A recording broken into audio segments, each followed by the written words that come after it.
Good day, everyone. I'm Roy Cooper. I serve as North Carolina's governor, and we're here on the beautiful Outer Banks today at the Bonner Bridge. Number one, to talk about what a great place this is. It's one of the most scenic places in the world. The Outer Banks of North Carolina, I highly recommend to anyone who's looking for a vacation. And one thing that's important to remember, that north of here, when you're talking about Manio and Nag's Head and Kitty Hawk and all of the other wonderful places on our Outer Banks, they have full power and are wide open. But what we're here today is to talk about the situation that we have south of here at our Ocracoke Island and Hatteras Island. As governor, I've been working along with our team. I have Secretary Jim Trogdon here at the Department of Transportation. We have been working hard to make sure that Hatteras Electric Cooperative has all of the resources that they need to get power back to these islands as quickly and as safely as possible. And we've encouraged them to take use multiple options to make sure we find the one that works the quickest way. Clearly, when you're talking about the economy of the Outer Banks, the summertime is a great time for people to make their money. And this situation has hurt, so every day is important to the economy of this part of our state. So I'm here to observe what's happening, to observe the digging for the cables. I think you all have been updated regarding the situation. There were 3 cables. 1 is not compromised. 2 are. They're still working on the 3rd one. And Secretary Trogdon and some of the other folks here can probably give you a better idea of an update on that. But I want you to know that the state of North Carolina, all of its resources, its communication skills, and bringing other companies together to help this situation is critical. And that's why I want to be here to show my personal support. The fact that I've been on the phone all weekend talking to people involved in this situation. My team has been mobilized. We want to help them get the power on quickly. So what we'll do is open it up for any questions that you might have. Yes? Governor, vacation rentals, a lot of folks are here obviously on vacation. Is that something that they're going to be able to count on utilizing? Yeah, well first trying to get reimbursement for people who have lost money, along with getting reimbursement for businesses that have lost money, is going to be important. And I think everyone is going to be looking at that and providing advice to people as we go along. But I think if you're coming next week, I wouldn't be canceling anything yet, because I think they're working really hard to try and get this thing done as quickly as possible, and hopefully we will know more soon about when that timeline is. Yes. With Channel 13 News locally. Yes. Can you give an estimate on the economic impact this is having in the Outer Banks during this huge tourism season, peak tourism? Do you have an estimate? No, we don't at this time, and you know, it's happening every day. I do know we're talking hundreds of millions of dollars for our tourism on these islands every year. And so it is critically important that we get the power back on, not only to keep the public safe, but to make sure these tourists and visitors can get back on the island as quickly as possible. Governor, yes. Mark Morgan, CBS News. I know you can't predict the future, but what type of assurance can you give tourists who want to come back to make sure that something like this doesn't happen again? Well, the assurance is we are working as fast as we can, and we are giving as much help as we can to the people who are working on this to get them back online as soon as possible. Clearly, this was a construction accident by a company that was working on building this bridge, and we'll take an assessment of everything that happened after the fact. I think what people are concentrated on right now is making sure they have the generator capacity to have power there now, and to make sure the permanent power gets on as quickly as possible. Yes? Governor Cooper, is there any way, and I don't know if there is, but since we're a former Attorney General, you might know. Is there any way that this they can be held, anyone be held accountable for what happened? I mean, the state, individuals are losing a lot of money. Yeah, I hope that there is a way that people can be reimbursed, and clearly this was a company's fault, and I think that we should work hard to make sure people are made as whole as possible. We don't know what the legal landscape is at the moment, and that's something that will be important and is important, but what people are concentrated on right now is stopping the damage and getting things on and up and working as soon as we possibly can. Governor Cooper, yes. There seems to be a tropical storm on the horizon. What could that do to slow down this process? Hopefully they'll be finished by then. Yeah. But I don't know, Secretary Trogdon, if you wanted to give a thought about timeline and that type of thing. This is Secretary Jim Trogdon, who is my Secretary of Transportation. Oh, thank you. Great question.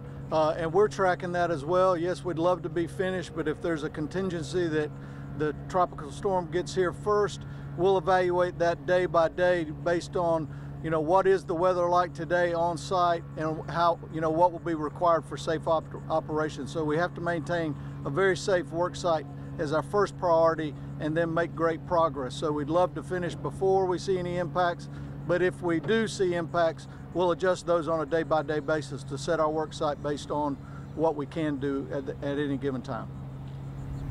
Do you have estimates of how many people have been evacuated and how many people are still on the island right now? Bob, any of you local folks want to tackle that one? Somewhere in the neighborhood, we've got somewhere in the neighborhood of about 50,000 folks that would be affected. Pardon? About 5 or 6 left. Yeah, about 5 or 6 are still left on the island. 5 or 6,000? Yes, that's correct. And how many been evacuated, roughly? So 40, 45? 40, 45, 50, somewhere in that neighborhood. Can you all describe the magnitude of this? Have we ever seen anything like this before in the Outer Banks?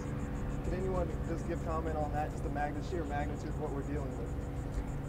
Well, I think clearly the Outer Banks have faced storms before that have knocked out power, so this is not anything that is unfamiliar. And I will tell you this, the people in the Outer Banks are resilient, and even when a tough nor'easter or a tough storm comes, they're up and back and running as quick as anybody you would ever see. But this is a little bit different in that this is a man-made accident that has occurred here, and it's a different situation. But I have no doubt that they will be back and in action as quick as that power is turned back on. I know they're going to be ready to go, and they're going to be ready for people all over the world to come back to the southern part of the Outer Banks.